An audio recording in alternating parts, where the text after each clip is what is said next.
Hi friends, welcome to my channel. మీరు కూడా అన్నవరం వెళ్ళాలనుకుంటున్నారా? అయితే ఈ డీటెయిల్స్ అయితే తప్పకుండా తెలుసుకొని వెళ్ళండి. ఈ వీడియో చాలా యూజ్ అవుతుంది. ఎక్కడ స్కిప్ చేయకుండా చూడండి.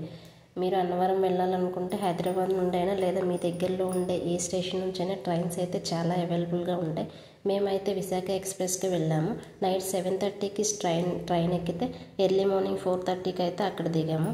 అన్నవరం వెళ్ళగానే స్టేషన్ నుండి 3 కిలోమీటర్స్ అయితే ఉంటుంది టెంపుల్. అన్నవరం స్టేషన్లో దిగగానే లెఫ్ట్ సైడ్ అయితే ఎగ్జిట్ ఉంటుంది. అక్కడికి వెళ్ళగానే ఇక్కడ మనకి దేవస్థానం నుంచి బస్సెస్ అయితే ఉంటాయి. చూసారు కదా, స్టేషన్ దగ్గర నుంచి టెంపుల్ చాలా క్లియర్గా కనిపిస్తుంది. చాలా తక్కువ డిస్టెన్సే ఉంటుంది. ఇక్కడ చూసారు కదా, బస్సెస్ అయితే దేవస్థానమే ఫ్రీ ఉంటాయి. అవి అయితే 20 రూపీస్ ఛార్జ్ ఉంటుంది. అలా కాకుండా ప్రైవేట్ వెహికల్స్ ఉంటాయి, ఆటోలు కానీ అవైతే ఈచ్ పర్సన్కి 50 రూపీస్ ఛార్జ్ ఉంటుంది. బట్ 3 కిలోమీటర్సే కాబట్టి బస్సులు అయితే వెంటనే వస్తూనే ఉంటాయి. సో ఒక 10 మినిట్స్ వెయిట్ చేస్తే సరిపోతుంది.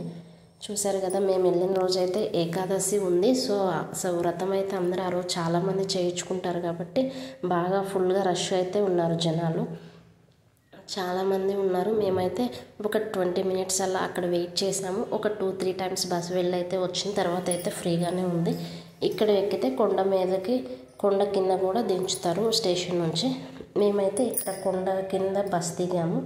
ఇక్కడ కొండ కింద బస్ దిగగానే ఇక్కడ నుంచి కొండ పైకి ఎక్కడానికి అయితే స్టెప్స్ ఉంటాయి.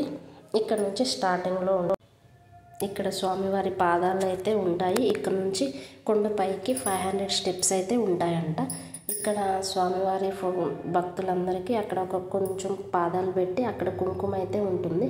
ఇక్కడ రాశారు కదా, అలాగా ఈ కుంకుమ మీద మన మనసులో ఉండే కోరిక అనుకొని మెట్లు ఎక్కుతా మొదలు స్టార్ట్ చేసే ముందు ఈ కుంకుమ మీద అయితే మనసులో ఉండే కోరిక రాస్తే నెరవేరుతుందని అయితే నమ్ముతారు.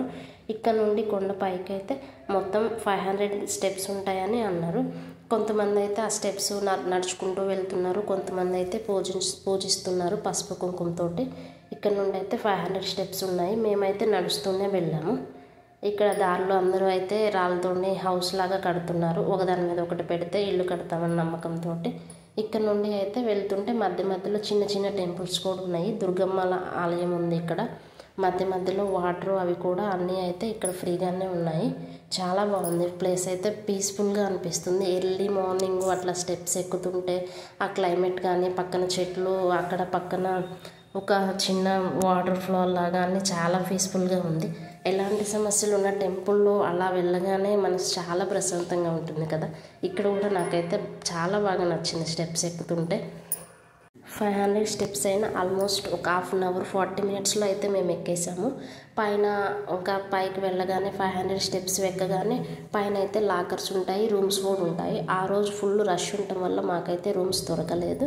రూమ్స్ దొరకపోయేసరికి ఇక పైన ఇట్లా బస్సులు అయితే పైన ఆగుతుంది. రూమ్స్ దొరకపోయేసరికి మేమైతే లాకర్స్లోనే అక్కడే ఫ్రెష్ అయ్యాము. డైరెక్ట్గా ఇంకా వ్రతానికి వెళ్ళిపోయాము. వ్రతానికి వెళ్ళేటప్పుడైతే అన్నీ ఇక్కడే ఇస్తారని మేమైతే వచ్చాము. కానీ ఇక్కడ చాలా కాస్ట్ ఉంటుంది ఫ్రెండ్స్. ఒక 6 కొబ్బరికాయలు ఒకటి అంతే, ఒక 5 బనానాస్ తీసుకుంటే సరిపోతుంది. మిగిలినవన్నీ వాళ్ళే ఇస్తారు. ఇక్కడైతే అందరిని ఇలా కూర్చోబెట్టి వ్రతం అయితే ఒకేసారి చేస్తారు. 300 టికెట్ ఉంటుంది, 700 ఉంటుంది, 1000, 1500 కూడా ఉంటుంది. మేమైతే 300 టికెట్ తీసుకున్నాము.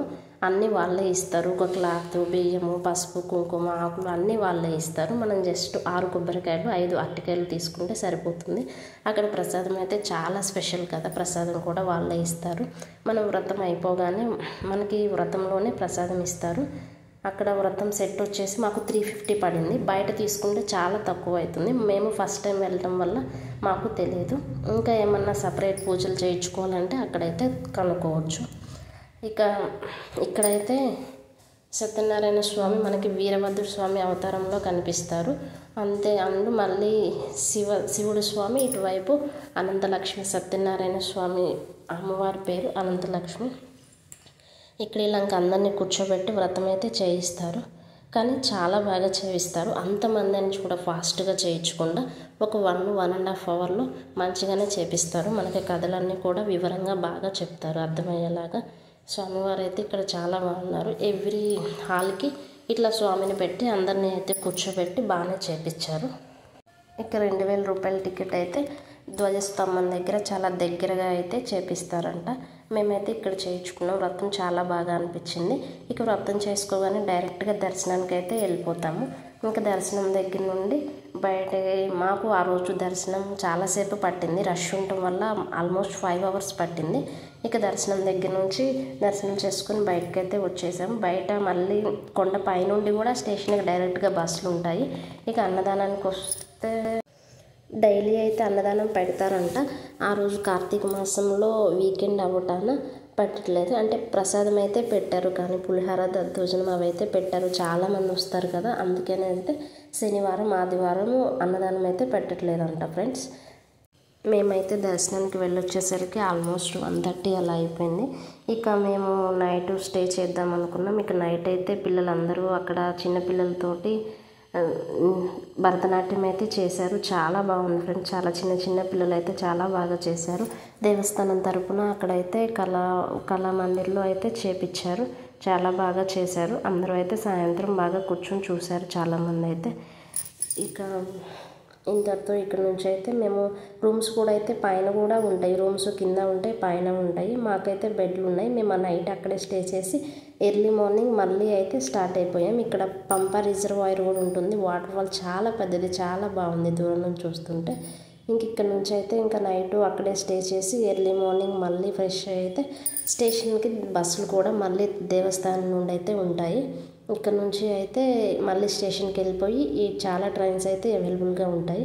మేము మళ్ళీ మధ్యలో చిన్న తిరుపతి వెళ్ళాం కాబట్టి అక్కడ నుంచి ట్రైన్కి అయితే వచ్చాం. Thank you friends. Thank you for watching. Please like and share, subscribe.